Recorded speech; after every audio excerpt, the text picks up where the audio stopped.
السلام علیکم ورحمۃ اللہ وبرکاتہ۔ عزیز طالبات، امید ہے آپ سب خیر و عافیت کے ساتھ ہوں گے۔ آج ہم جامع ترمذی جلدوم کا سبق نمبر 91 پڑھیں گے۔ باب ومن سورۃ الممتحنہ۔ اللہم صلی علی محمد وانزلہ المقعد المقرب عندک یوم القیامہ۔ بسم اللہ الرحمن الرحیم۔ باب ومن سورۃ الممتحنہ۔ وبه قال حدثنا ابن ابي عمر قال حدثنا سفيان عن عمرو بن دينار عن الحسن بن محمد هو ابن الحنفية عن عبيد الله بن ابي رافع قال سمعت علي بن ابي طالب يقول بعثنا رسول الله انا والزبير والمقداد بن الاسود فقال انطلقوا حتى تأتوا روضة خاخ فإن فيها ضعينة معها كتاب فخذوه منها فأتوني به. فخرجنا تتعادى بنا خليلنا حتى أتينا الروضة فإذا نحن بالضعينة فقلنا أخرجي الكتاب فقالت ما معي من كتاب فقلنا لتخرجن الكتاب أو تلقين الثياب قال فأخرجته من إقاصها قال فأتينا به رسول الله فإذا هو من حاطب بن أبي بلتع إلى أناس من المشركين بمكة يخبرهم ببعض أمر النبي فقال ما هذا يا حاطب قال لا تعجل علي يا رسول الله إني كنت امرأ ملصقا في قريش ولم أكن من أنفسها وكان من معك من المهاجرين لهم قرابات يحمون بها أهليهم وأموالهم بمكة فأحببت إذ فاتني ذلك من نسب فيهم أن أتخذ فيهم يدا يحمون بها قرابتي وما فعلت ذلك كفرا ولا ارتدادا عن ديني ولا رضا بالكفر فقال النبي صلى الله عليه وسلم صدق فقال عمر بن الخطاب دعني يا رسول الله أضرب عنق هذا المنافق فقال النبي إنه قد شهد بدرا فما يدريك لعل الله اطلع على أهل بدر فقال اعملوا ما شئتم فقد غفرت لكم قال وفي أنزلت هذه السورة يا أيها الذين آمنوا لا تتخذوا عدوي وعدوكم أولياء تلقون إليهم بالمودة السورة۔ حضرت علی بن ابی طالب فرماتے ہیں کہ رسول اللہ صلی اللہ علیہ وسلم نے مجھے زبیر بن عوام اور مقداد بن اسود کو بھیجا اور حکم دیا کہ روضہ خاخہ کے مقام پر جاؤ، وہاں ایک عورت ہے جو اونٹ پر سوار ہے اور اس کے پاس ایک خط ہے، وہ خط اس سے لے کر میرے پاس لاؤ۔ ہم لوگ نکلے، ہمارے گھوڑے دوڑ لگاتے ہوئے روضہ خاخ کے مقام پر پہنچے تو ہمیں وہ عورت مل گئی۔ ہم نے کہا کہ خط دے دو، وہ کہنے لگی میرے پاس تو کوئی خط نہیں۔ ہم نے کہا تم خط نکالو ورنہ کپڑے اتار دو۔ اس پر اس نے اپنی چوٹی سے خط نکالا اور ہم وہ خط لے کر رسول اللہ صلی اللہ علیہ وسلم کی خدمت میں حاضر ہوئے۔ وہ حاتم بن ابی بلتع کی طرف سے مشرکین مکہ کو لکھا گیا تھا جس میں اس نے حضرت محمد صلی اللہ علیہ وسلم کی کسی راز کا ذکر کیا تھا۔ آپ صلی اللہ علیہ وسلم فرمایا حاتم یہ کیا ہے؟ انہوں نے عرض کیا یا رسول اللہ میرے متعلق جلدی نہ کیجئے، میں ایسا شخص ہوں قریش سے ملا ہوا ہوں اور ان میں سے نہیں ہوں، یعنی مطلب یہ ہے کہ میری قریش سے نسبی کوئی مناسبت، نسبی تعلق نہیں ہے۔ نسبی تعلق، میں مقیم تو قریش کا ہوں لیکن اس سے میرا تعلق نسب کا نہیں ہے۔ آپ صلی اللہ علیہ وسلم کے ساتھ جو مہاجرین ہیں ان کے اقارب مکہ میں ہیں جو ان کے اہل و مال کی حفاظت کرتے ہیں۔ چونکہ میرا ان سے کوئی نسب کا تعلق نہیں ہے لہذا میں نے سوچا کہ ان پر احسان کرتا جاؤں تاکہ وہ میرے اقارب کی حمایت کریں، اور یہ کام میں نے کفر و ارتداد کی وجہ سے نہیں کیا اور نہ ہی کفر سے راضی ہو کر کیا ہے۔ آپ نے فرمایا اس نے سچ کہا۔ حضرت عمر نے عرض کیا رسول اللہ مجھے اجازت دیجیے میں اس منافق کی گردن اتار دوں۔ آپ نے فرمایا یہ جنگ بدر میں شریک ہونے والوں میں سے ہیں اور تمہیں کیا معلوم کہ یقیناً اللہ تعالیٰ نے اہل بدر کی طرف دیکھا اور یہ فرمایا کہ تم جو چاہو کرو میں نے تمہیں بخش دیا ہے۔ اطلع علی اہل بدر فقال اعملوا ما شئتم، تم جو چاہو وہ کرو، فقد غفرت لکم، میں نے تمہیں بخش دی۔ اسی موقع پر یہ آیات نازل ہوئی یا ایھا الذین آمنوا لا تتخذوا عدوی وعدوکم اولیاء تلقون الیہم بالمودۃ، اے ایمان والو تم میرے اور اپنے دشمنوں کو دوست مت بناؤ کہ ان کی طرف محبت کے پیغام چھپ کر بھیجتے ہو۔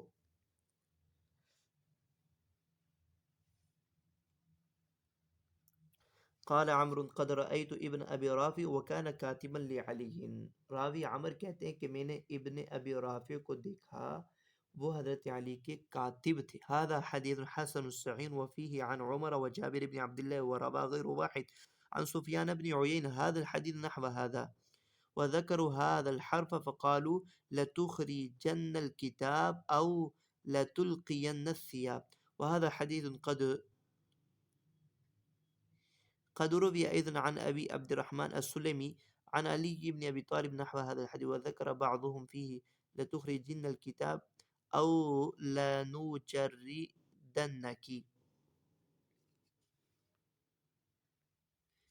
جی اگلی روایت عن عربة عن عائشة رضی اللہ تعالی عنها قالت ما كان رسول الله يمتحن إلا بالآية التي قال الله إذا جاءك المؤمنات يبايعنك الآية. قال معمر فأخبرني ابن طاووس عن أبي قال ما مست يد رسول الله يد امرأة إلا امرأة يملكها. حضرت عائشہ رضی اللہ تعالی عنہ فرماتی ہیں کہ آپ صلی اللہ علیہ وسلم اس آیت کی وجہ سے امتحان لیا کرتے تھے.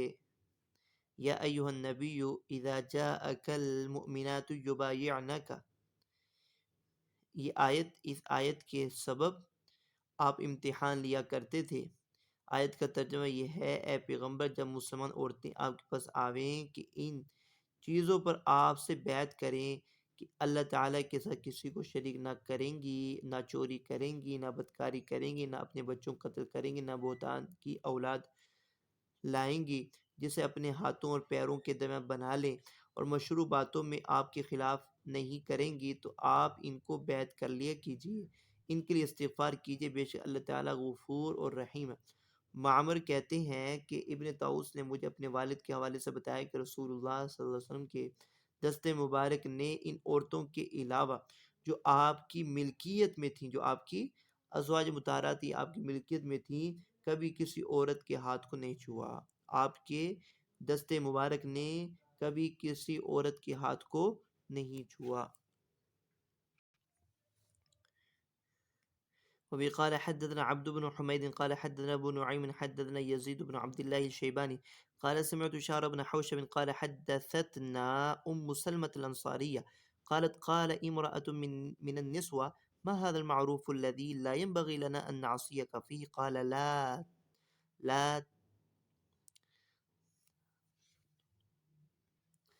لا تنحن.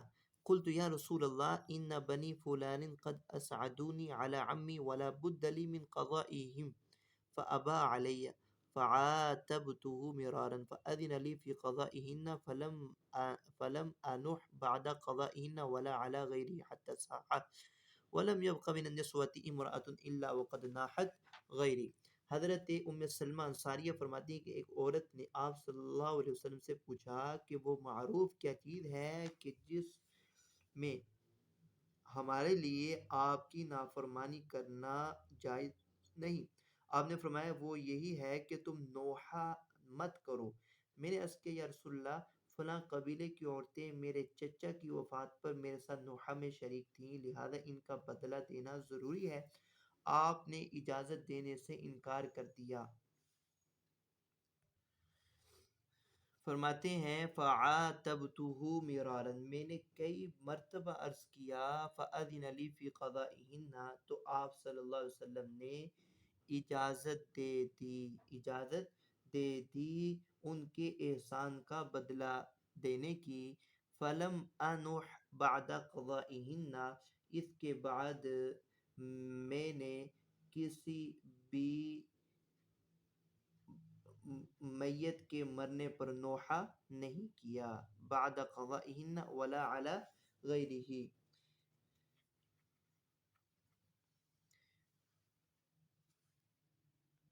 ولم يبق من النسوة امرأة الا وقد ناحت غیری، اور عورتوں میں سے میرے علاوہ کوئی عورت باقی نہ رہی جس نے بیعت کی ہو اور پھر نوحہ بھی کیا ہو سوائے میرے. میں نے اجازت لی، آپ نے بدلہ میں نوحہ کرنے کی اجازت دے دی، تو میرے علاوہ کوئی اور عورت نہیں جس نے بیعت کی اور اس کے بعد پھر نوحہ بھی کیا۔ هذا حدیث حسن غریب۔ باب ومن سورة الصف عن عبد الله بن سلام قال قعدنا نفر من أصحاب رسول الله فتذاكرنا فقلنا لو نعلم أي الأعمال أحب إلى الله لعملناه فأنزل الله تعالى سبح لله ما في السماوات وما في الأرض وهو العزيز الحكيم يا أيها الذين آمنوا لما تقولون ما لا تفعلون قال عبد الله بن سلام فقرأها علينا رسول الله صلى الله عليه وسلم قال أبو سلمة فقرأها علينا ابن سلام قال يحيى فقرأها علينا أبو سلمة قال ابن كثير فقرأها علينا الأوزاعي قال عبد الله فقرأها علينا ابن كثير۔ حضرت عبداللہ بن سلام فرماتی ہیں کہ ہم چند صحابہ رسول اللہ صلی اللہ علیہ وسلم کے پاس بیٹھے ہوئے تھے،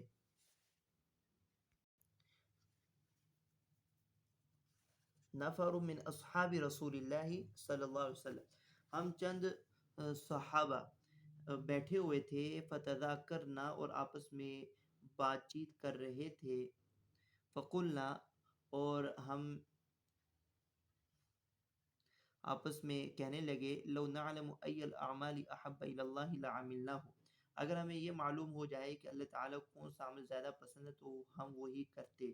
اس پر اللہ تعالیٰ نے یہ آیات نازل کر دی، سبح للہ ما فی السماوات وما فی الارض وهو العزیز الحکیم یا ایھا الذین آمنوا لم تقولون ما لا تفعلون، جس کا ترجمہ یہ آسمانوں اور زمین میں موجود تمام چیزیں اللہ کی تسبیح کرتی ہیں اور وہی زبردست حکمت والا ہے، اے ایمان والو ایسی بات کیوں کہتے ہو جو کرتے۔ عبداللہ بن سلام فرماتے ہیں کہ پھر آپ صلی اللہ علیہ وسلم نے ہمیں یہ صورت پڑھ کر سنائی، اور ابو سلمہ کہتے ہیں کہ ہمارے سامنے عبداللہ بن سلام نے یہ صورت پڑھی۔ یحییٰ کہتے ہیں کہ پھر ابو سلمہ نے ہمارے سامنے تلاوت کی، ابن کثیر کے سامنے اوزاعی نے، اور عبداللہ کہتے ہیں کہ ہمارے سامنے ابن کثیر نے پڑھ کر سنائی۔ باب ومن سورة الجمعة عن أبي هريرة قال كنا عند رسول الله حين أنزل سورة الجمعة فتلاها فلما بلغ آخرين منهم لما يلحق بهم قال له رجل يا رسول الله من هؤلاء الذين لم يلحقوا بنا فلم يكلمه قال وسلمان فينا قال فوضع رسول الله على سلمان يده فقال والذي نفسي بيده لو كان الإيمان بالثريا لتناوله رجال من هؤلاء هذا حديث غريب۔ حضرت ابو ہریرہ فرماتے ہیں کہ جب سورۃ الجمعہ نازل ہوئی تو ہم آپ صلی اللہ علیہ وسلم کے پاس تھے، آپ نے اس کی تلاوت کی، جب اس آیت پر پہنچے وہ آخرین منہم لما یلحقوا بہم، یعنی اور دوسرے کے لیے بھی جو ان میں سے ہونے والے ہیں اور ابھی تک ان میں شامل نہیں ہوئے، تو ایک شخص نے پوچھا یا رسول اللہ وہ کون لوگ ہیں جو اب تک ہم میں شامل نہیں؟ آپ نے اسے کوئی جواب نہیں دیا۔ راوی کہتے ہیں کہ مسلمان بھی اس مجلس میں حضرت سلمان بھی اس مجلس میں موجود تھے۔ رسول اللہ صلی اللہ علیہ وسلم نے اپنا دست مبارک سلمان پر رکھا اور فرمایا اس ذات کی قسم جس کے قبضہ قدرت میں جان ہے، ایمان بلند ستارے ثریا پر بھی لٹکتا ہو تو ان میں سے چند لوگ اسے حاصل کر لیتے۔ جی هذا حديث غريب وثور بن زيد مدني وثور بن يزيد شامي وأبو الغيث اسمه سالم مولى عبد الله بن مطيع مدني وعبد الله بن جعفر هو والد علي بن المديني ضعفه يحيى بن معين وقد روي هذا الحديث عن أبي هريرة عن النبي من غير هذا الوجه عن أبي سفيان عن جابر قال بينما النبي يخطب يوم الجمعة قائما إذ قدمت عير المدينة فابتدرها أصحاب الرسول حتى لم يبق منهم إلا 12 رجلا منهم إلا 12 رجلا فيهم أبو بكر وعمر ونزلت هذه الآية وإذا رأوا تجارة أو لهوا انفضوا إليها وتركوك قائما۔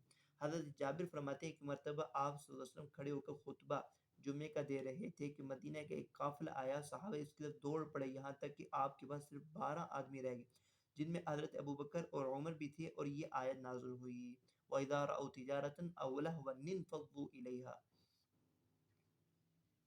وَتَرَكُوكَ قَائِمًا، یعنی اگر وہ لوگ کسی تجارتی یا مشغولی کی چیز کو دیکھتے ہیں تو اس کی طرف دوڑنے کے لیے بکھر جاتے ہیں اور آپ کو کھڑا ہوا چھوڑ جاتے ہیں۔ آپ فرما دیجئے جو چیز اللہ کے پاس ہے وہ ایسے مشغلہ اور تجارت سے بدرجہ بہتر ہے، اور اللہ سب سے اچھا روزی دینے والا ہے. هذا حديث حسن صحيح. حدثنا احمد بن منيع قال حدثنا هشيم حدثنا حسين عن سالم بن ابي الجعد عن جابر عن النبي نحو هذا حديث حسن صحيح. باب ومن سورة المنافقين. عن ابي اسحاق عن زيد بن ارقم قال كنت مع امي فسمعت عبد الله بن ابي بن سلول يقول لاصحابي لا تنفقوا على من عند رسول الله حتى ينفضوا ولئن رجعنا الى المدينه ليخرجن الاعز منها الاذل. فذكرت ذلك لعمي فذكر ذلك عمي للنبي صلى الله عليه وسلم فدعاني النبي فحدثته فارسل رسول الله صلى الله عليه وسلم إلى عبد الله بن أبي وأصحابه فحلفوا ما قالوا فكذبني رسول الله وصدقه فأصابني شيء لم يصبني قط مثله فجلست في البيت فقال عمي ما أردت إلا أن كذبك رسول الله ومقتك فأنزل الله تعالى إذا جاءك المنافقون فبعث إلي رسول الله فقرأها ثم قال إن الله قد صدقك. جی حضرت زید بن ارقم فرماتے ہیں کہ میں اپنے چچا کے ساتھ تھا. میں نے عبداللہ بن ابی بن سلول کو یہ کہتے ہوئے سنا کہ جو لوگ رسول اللہ صلی اللہ علیہ وسلم کے ساتھ ہیں ان پر خرچ مت کرو یہاں تک کہ وہ آپ صلی اللہ علیہ وسلم کے پاس سے ہٹ جائیں. حتی ينفضوا، وہ آپ صلی اللہ علیہ وسلم سے ہٹ جائیں. اور یہ بھی کہ لئن رجعنا الى المدینة لیخرجن الاعز منها الاذل، اگر ہم مدینہ واپس آئے تو عزت دار لوگ ذلیل لوگوں یعنی صحابہ و مہاجرین کو نکال دیں گے. میں نے اس بات کا ذکر اپنے چچا سے کیا، انہوں نے رسول اللہ صلی اللہ علیہ وسلم تک یہ بات پہنچا دی. اس پر آپ نے مجھے بلوا کر پوچھا، میں نے پوری بات بیان کر کی تو آپ صلی اللہ علیہ وسلم نے عبداللہ بن ابی اور اس کے ساتھیوں کو بلوایا. فحلفوا ما قالوا انہوں نے آ کر قسمیں کھائیں کہ ہم نے یہ بات نہیں کی. چنانچہ آپ صلی اللہ علیہ وسلم نے مجھے جھٹلا دیا اور ان کو سچا تسلیم کر لیا. مجھے اس کا اتنا دکھ ہوا، زندگی میں کبھی اتنا دکھ نہیں ہوا. میں گھر میں بیٹھ گیا تو چچا کہنے لگے تم یہی چاہتے تھے کہ رسول اللہ تمہیں جھٹلا دے اور تجھ سے خفا ہو. اس پر اللہ تعالیٰ نے یہ سورۃ نازل کی اذا جاءک المنافقون کہ پھر آپ صلی اللہ علیہ وسلم نے مجھے بلوایا اور یہ سورہ پڑھنے کے بعد فرمایا اللہ تعالیٰ نے تمہاری تصدیق کر دی. هذا حدیث حسن صحیح. عن ابي سعيد الازدي قال حدثنا زيد بن ارقم قال غزونا مع رسول الله وكان معنا اناس من الاعراب فكنا نبتدر الماء وكان الاعراب يسبقون اليه فسبق اعرابي اصحابه فيسبق الاعرابي فيملا الحوض ويجعل حوله حجاره ويجعل نطع عليه حتى يجيء أصحابه. قال فأتى رجل من أنصار أعرابيا فأرخى زمام ناقته لتشرب فأبى أن يدعه فانتزع قباض الماء فرفع الأعرابي خشبة فضرب بها رأس الأنصار فشجه. فأتى عبد الله بن أبي رأس المنافقين فأخبره وكان من أصحابه فغضب عبد الله بن أبي ثم قال لا تنفق على من عند رسول حتى ينفضوا من حوله يعني الأعراب وكانوا يحضرون رسول الله عند الطعام رسول الله صلى الله عليه وسلم عند الطعام فقال عبد الله إذا انفضوا من عند محمد فأتوا محمدا بالطعام فليأكل هو ومن عنده. ثم قال لأصحابه إن رجعنا إلى المدينة فليخرج الأعز منكم الأذل. قال زيد وأنا ردف رسول الله فسمعت عبد الله بن أبي فأخبرت عمي فانطلق فأخبر رسول الله فأرسل إليه رسول الله فحلف وجحد إلى آخره. اس کے اندر پورا واقعہ بیان ہے کہ جھگڑا ہوا اور اس کا سبب کیا بنا. حضرت زید بن ارقم فرماتے ہیں کہ ہم ایک مرتبہ آپ صلی اللہ علیہ وسلم کے ساتھ جنگ کے لیے گئے. ہمارے ساتھ کچھ دیہاتی بھی تھے. ہم لوگ تیزی سے پانی کی طرف دوڑے. دیہاتی ہم سے پہلے وہاں پہنچ گئے اور ایک دیہاتی نے پہنچ کر حوض بھرا اور اس کے گرد پتھر لگا کر اس پر چمڑا ڈال دیا تاکہ کوئی اور پانی نہ لے سکے، صرف اس کے ساتھی ہی وہاں آئے. ایک انصاری اس کے پاس گیا اور اپنی اونٹنی کی مہار ڈھیلی کر دی تاکہ وہ بھی پانی پی لے، لیکن دیہاتی نے انکار کر دیا. اس پر انصاری نے پانی کی روک ہٹا دی تاکہ پانی بہہ جائے. اس دیہاتی نے ایک لکڑی اٹھائی اور انصاری کے سر پر ماری جس سے اس کا سر پھٹ گیا اور وہ رئیس المنافقین عبداللہ بن ابی کے پاس آئے. یہ قصہ سن کر عبداللہ بن ابی نے کہا ان لوگوں پر خرچ نہ کرو جو آپ صلی اللہ علیہ وسلم کے ساتھ ہیں یہاں تک کہ وہ ان کے پاس سے چلے جائیں، یعنی دیہاتی لوگ. یہ لوگ رسول اللہ کے پاس کھانے کے وقت حاضر ہوا کرتے تھے۔ عبداللہ بن ابی کے کہنے کا مقصد یہ تھا کھانا اس وقت لے کر جایا کرو جب یہ لوگ چلے جائیں، تاکہ صرف وہ اور ان کے ساتھی ہی کھا سکیں۔ پھر کہنے لگا کہ جب ہم مدینہ واپس جائیں گے تو وہاں کے عزت دار لوگوں کو چاہیے کہ ذلیل لوگوں یعنی اعراب کو وہاں سے نکال دے۔ زید کہتے ہیں کہ میں اس وقت آپ صلی اللہ علیہ وسلم کے پیچھے سوار تھا، میں نے عبداللہ کی بات سن لی اور پھر چچا کو بتا دی۔ چچا نے رسول اللہ کو اور پھر آپ صلی اللہ علیہ وسلم نے عبداللہ کو بلوایا تو اس نے آ کر قسم کھا کر اس بات کا انکار کر دیا کہ اس نے یہ نہیں کہا۔ زید کہتے ہیں کہ رسول اللہ صلی اللہ علیہ وسلم نے اسے سچا سمجھ کر مجھے جھٹلا دیا۔ پھر میرے چچا میرے پاس آئے اور کہنے لگے تم یہی چاہتے تھے کہ رسول اللہ صلی اللہ علیہ وسلم تم سے ناراض ہوں اور آپ اور مسلمان تمہیں جھٹلائیں۔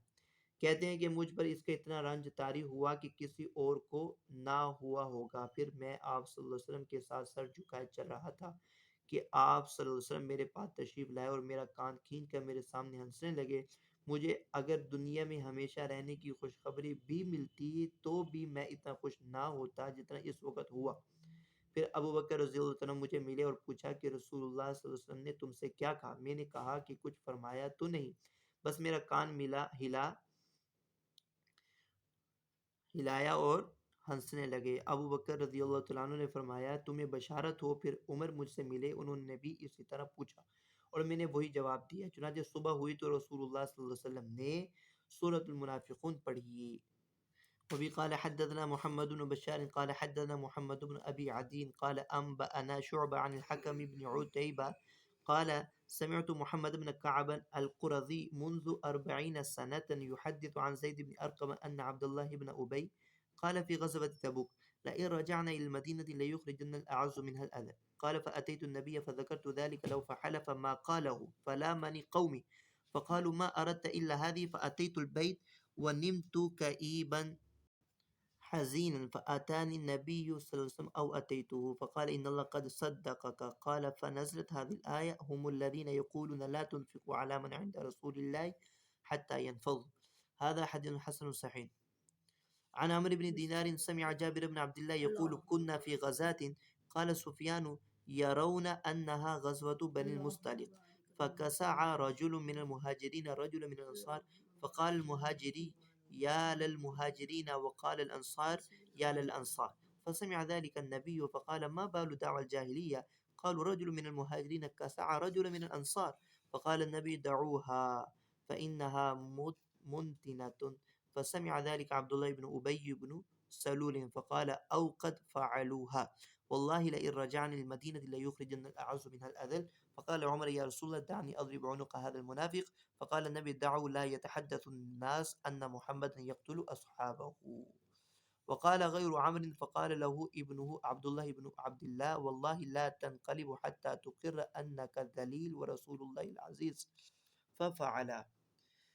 اس میں حضرت جابر بن عبداللہ فرما رہے ہیں کہ ہم ایک غزوے میں تھے۔ سفیان کہتے ہیں کہ لوگوں کا خیال ہے کہ یہ غزوہ بنی المصطلق کا واقعہ ہے۔ اس میں ایک مہاجر نے ایک انصاری کو دھکا دیا۔ اس پر مہاجر کہنے لگے اے مہاجرو، اور انصاری انصار کو پکارنے لگے۔ آپ صلی اللہ علیہ وسلم نے جب یہ سنا تو فرمایا کیا بات ہے، یہ جاہلیت کی پکار کی کیا وجہ ہے؟ عرض کیا گیا کہ ایک مہاجر نے ایک انصاری کو دھکا دیا۔ آپ نے فرمایا کہ زمانے جاہلیت کی اس عادت کو چھوڑ دو، یہ بری چیز ہے۔ یہ بات عبداللہ بن ابی نے سنی تو کہنے لگا ان لوگوں نے اس طرح کیا ہے، قد فعلوها، ایسا کیا۔ جب ہم مدینہ جائیں گے تو وہاں کے معززین ذلیل لوگوں کو وہاں سے نکال دیں گے۔ عمر فرمانے لگے یا رسول اللہ مجھے اجازت دیجیے اس منافق کا گردن اتار دوں۔ آپ نے فرمایا جانے دو ورنہ لوگ کہیں گے کہ محمد اپنے ساتھیوں کو قتل کرتا ہے۔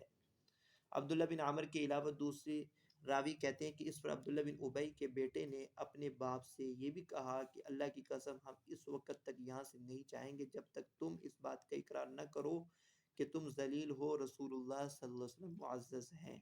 پھر اس نے ایسا کی۔ هذا حدیث حسن صحیح۔ عن ابن عباس قال من كان له مال يبلغ حج بيت ربه أو يجب عليه فيه زكاة فلم يفعل يسأل الرجعة عند الموت. فقال رجل يا ابن عباس اتق الله إنما يسأل الرجعة الكفار انما يسأل الرجعة الكفار فقالوا سأتلو عليك بذلك قرآنا يا أيها الذين آمنوا لا تلهكم أموالكم ولا أولادكم عن ذكر الله ومن يفعل ذلك فأولئك هم الخاسرون وأنفقوا مما رزقناكم من قبل أن يأتي أحدكم الموت فيقول رب لولا أخرتني إلى أجل قريب فأصدق إلى قولي والله خبير بما تعملون قال فما يوجب الزكاة قال إذا بلغ المال 200 فصاعدا قال فما يوجب الحج قال الزاد والبعیر. جی حضرت ابن عباس نے فرمایا کہ جس شخص کے پاس اتنا مال ہو کہ وہ حج بیت اللہ کے لیے جا سکے یا اس پر مال پر زکوٰۃ واجب ہوتی ہو لیکن وہ نہ حج کرے نہ زکوٰۃ دے تو موت کے وقت اس کی تمنا ہوگی کہ کاش میں واپس دنیا میں چلا جاؤں. ایک شخص نے عرض کیا ابن عباس اللہ سے ڈرو لوٹنے کی تمنا تو کفار کریں گے. انما یسأل الرجع الکفار لوٹنے کی تمنا تو صرف کفار کریں گے. فرمایا میں تمہارے سامنے قرآن پڑھتا ہوں. پھر انہوں نے یہ آیت پڑھی یا ایھا الذین آمنوا لا تلھکم اموالکم سورت کے آخر تک جس کا ترجمہ یہ ہے ایمان والو تمہیں تمہارے مال اور اولاد اللہ کی یاد سے غافل نہ کرنے پائیں اور جو ایسا کرے گا ایسے لوگ ناکام رہنے والے. اور ہم نے جو کچھ تمہیں دیا اس سے پہلے خرچ کر لو کہ تم میں سے کسی کی موت آ جاوے اور پھر وہ کہنے لگے کہ اے رب تو نے مجھے کچھ اور دنوں کی مہلت کیوں نہ دی کہ میں خیرات وغیرہ کر دیتا نیک کام کرنے والوں میں شامل ہو جاتا. جب کسی کی مدت ختم ہو جاتی ہے اور اس کی موت آ جاتی ہے تو اللہ ہرگز اسے مہلت نہیں دیتے. اللہ تعالیٰ کو تمہارے سب کاموں کی اچھی طرح خبر ہے. اس شخص نے پوچھا کہ زکوٰۃ کتنے مال پر واجب ہوتی ہے؟ فرمایا ہر 200 درہم یا اس سے زیادہ پر. پھر اس نے پوچھا کہ حج کب فرض ہوتا ہے؟ فرمایا توشہ اور سواری ہونے پر. الزاد والبعیر توشہ بھی ہو اور سواری بھی ہو. عن الضحاك عن ابن عباس عن النبي بنحو هذا هكذا روى ابن عيينة وغير واحد هذا الحديث عن أبي جناب عن الضحاك عن ابن عباس قوله ولم يرفعوه. هذا أصح من رواية عبد الرزاق. وأبو جناب القصاب اسمه يحيى بن أبي حية وليس هو بالقوي في الحديث.